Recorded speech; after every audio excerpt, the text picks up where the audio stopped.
സാഹിത്യം നിർമ്മിക്കുന്നത് എഴുത്തുകാർ മാത്രമല്ല, നല്ല വായനക്കാർ കൂടിയാണ്. ദരിദ്രരായ കൃഷിക്കാർ, കർഷക തൊഴിലാളികൾ, അവരിൽ പലരും വായിക്കാൻ ആരംഭിച്ചു. സ്വാഭാവികമായിട്ടും അവരുടെയൊക്കെ ജീവിതം ആവിഷ്കരിക്കാൻ എഴുത്തുകാർ നിർബന്ധിക്കപ്പെട്ടു. ധാരാളം വായനക്കാർ ഉണ്ടായത് മൂലം സ്വാഭാവികമായും ആ മേഖലയിൽ നിന്ന് എഴുത്തുകാരുണ്ട്.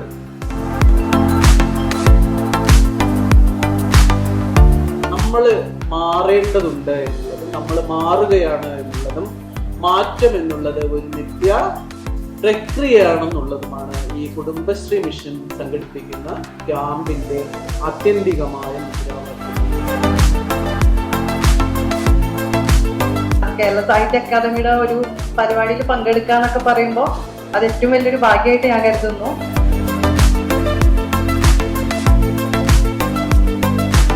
ഇവിടെ ഇരിക്കുന്നതൊക്കെ ഈ പന്തങ്ങളാണ്, ഒരു രക്ഷയില്ല.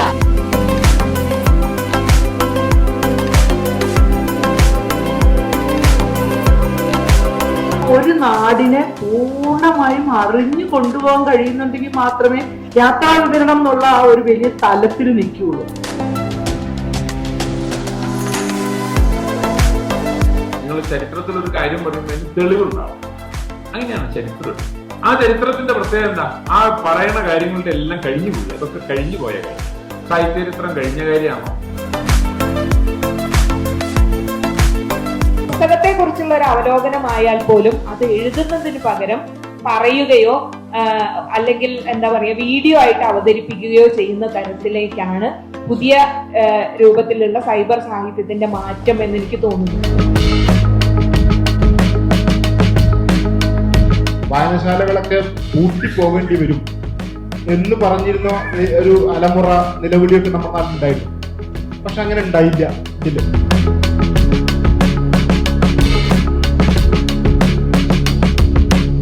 വിടാനുള്ള ഇടമാണ് കൂട്, വിടാനുള്ള ഇടമാണ് വീട്. അപ്പൊ അർത്ഥപരമായി നോക്കിയാൽ വീടിനേക്കാൾ നല്ലത് കൂടാണ്. എന്നിട്ടും കൂട് എന്ന് നമ്മുടെ വീടിനെ ആരെങ്കിലും വിശേഷിപ്പിച്ചാൽ നമ്മൾ അവരോട് തർക്കിക്കാൻ വരും, നമ്മൾ ദേഷ്യപ്പെടും. ആണിന്റെ പെണ്ണെഴുത്ത് എന്നൊരു ഒരു രചനാ രീതി സാഹിത്യത്തിലുണ്ട്. പാശ്ചാത്യ സാഹിത്യത്തിൽ അത് വളരെ നന്നായുണ്ട്, ഇവിടെയും ഉണ്ട്.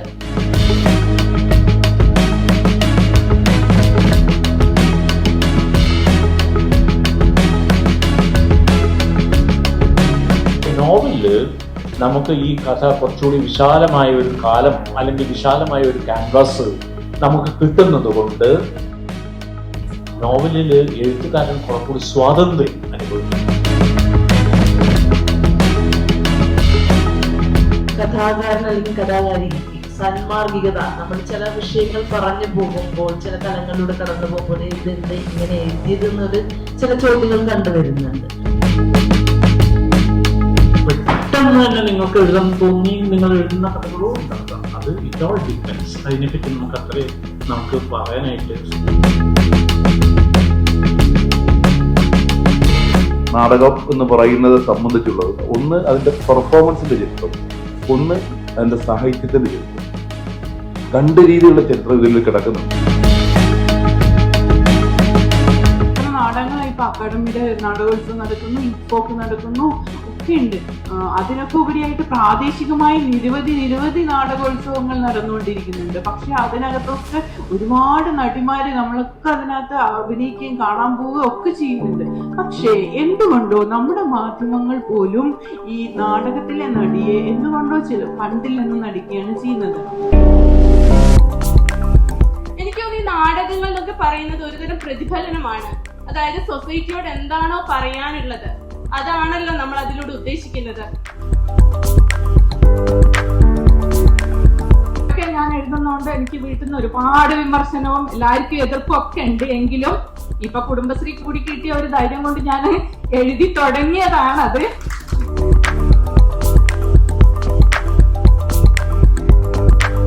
പുരുഷന്മാരുടെ സാഹിത്യത്തിലെ സ്ത്രീകളെ കുറിച്ചാണ് ഞാൻ PhD ചെയ്തത്.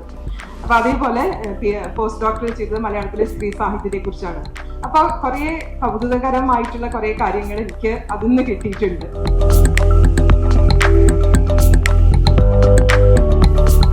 എണ്ണിയാൽ ഒടുങ്ങാത്ത കഥകൾ എഴുതാൻ എനിക്ക് കഴിയും.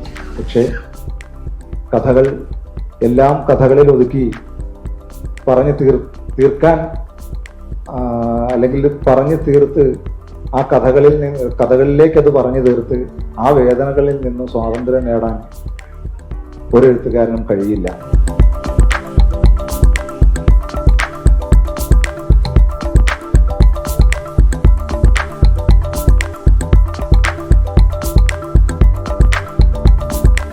ഒരു സ്ഥലത്ത് നിന്ന് എടുത്തുകൊണ്ടുപോയി നമുക്ക് വേറൊരു സ്ഥലത്ത് വെച്ച് കഴിഞ്ഞാല് അത് ഈ നോവല് പോലെ ആവില്ല. അതുകൊണ്ടാണ് ഒരു നോവൽ എന്നല്ല, ഒരു നല്ല സൃഷ്ടികളും സർഗ സൃഷ്ടികളും പോർട്ടബിൾ ആയിരിക്കില്ല എന്ന് പറയും.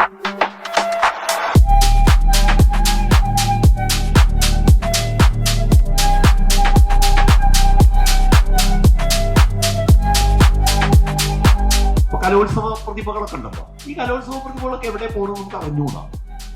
എല്ലാ കൊല്ലവും യുവജനോത്സവത്തില് 14 പേർക്ക് എ ഗ്രേഡ് കിട്ടുന്നുണ്ട്. 14 ഹൈസ്കൂളും 14 ഹയർ സെക്കൻഡറിയും അല്ലെ. പിന്നെ കോളേജിലൊക്കെ ഈ സോണൊക്കെ വേറെ. ഇതിലെത്ര പേര് പിന്നീട് എഴുത്തിൽ വരുന്നുണ്ട്?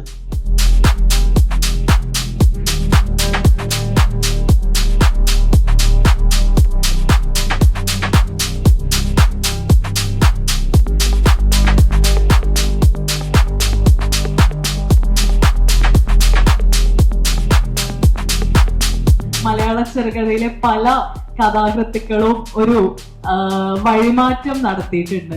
അങ്ങനെ ഒരു സമയത്ത് നിന്ന് ഈ പറയുന്ന വായിച്ച മനസ്സിലാവുന്ന കഥയിലേക്കുള്ള തിരിച്ചുചാട്ടം വളരെ കൂടുതലായിട്ട് നടന്നുകൊണ്ടിരിക്കുന്ന ഒരു കാലാണിത്.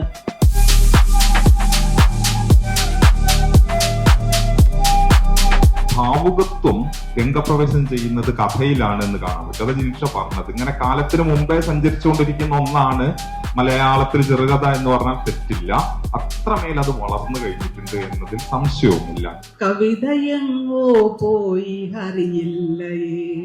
ഞായറാഴ്ച പൊതുവെ എല്ലാവർക്കും ജോലി ഭാരം ഇറക്കി വെക്കുന്ന ദിവസമാണെങ്കിൽ ഞങ്ങൾക്ക്, എനിക്കും എൻ്റെ അനുജത്തിക്കും, ഞങ്ങൾക്ക് അന്ന് ഭാരം ഏറ്റുന്ന ദിവസമായിരുന്നു.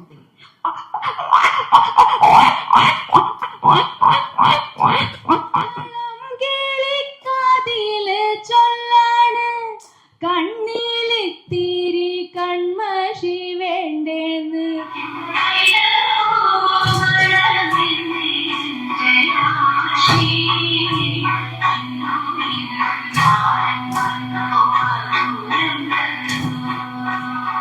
മഞ്ഞളയിൽ മുങ്ങിത്തോത്തി ധനുമാസ ചന്ദ്രിക വന്നു. നിന്നെ മാത്രം കണ്ടില്ലല്ലോ, നീ മാത്രം വന്നില്ലല്ലോ.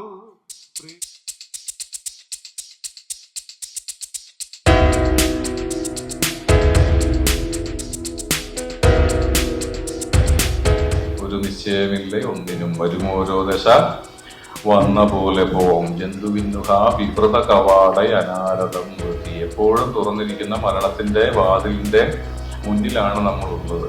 എപ്പോഴും ആ വാതിൽ നമുക്കായി തുറക്കപ്പെടാം. ആ വാതിൽ നമ്മുടെ പിന്നിൽ അടയുകയും ചെയ്യാം എന്നതുപോലെ അനിശ്ചിതമാണ് മനുഷ്യാവസ്ഥ എന്നൊരു പഴയ കവിയല്ല, മലയാളത്തിലെ ഏറ്റവും പുതിയ കവി എന്നാണ് ഞാൻ ആശാനെ വിശേഷിപ്പിക്കാൻ ആഗ്രഹിക്കുക.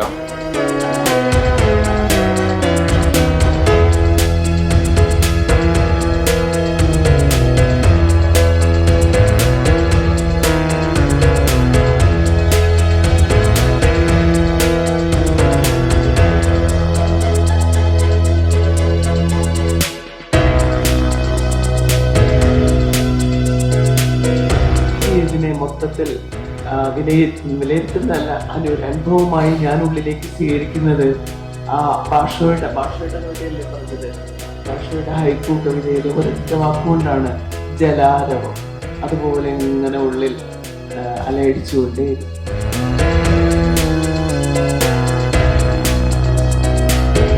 കുട്ടിക്കാലത്ത് പഠിക്കുമ്പോൾ നമ്മളോട് പറയുന്നുണ്ട്, എഴുത്തച്ഛൻ കിളിയെ കൊണ്ട് പാടിച്ചത് അറം പറ്റാതിരിക്കാനാണെന്നൊരു കഥയുണ്ട്. കുമാരനാശാൻ അന്ത താഴുന്നു എന്നൊക്കെ എഴുതിയിട്ട് വെള്ളത്തിൽ മുങ്ങിപ്പോയത് നമ്മൾ അറം പറ്റലിന്റെ താക്കീതായിട്ട് നമ്മൾ ഓർമ്മിപ്പിക്കാറുണ്ട്.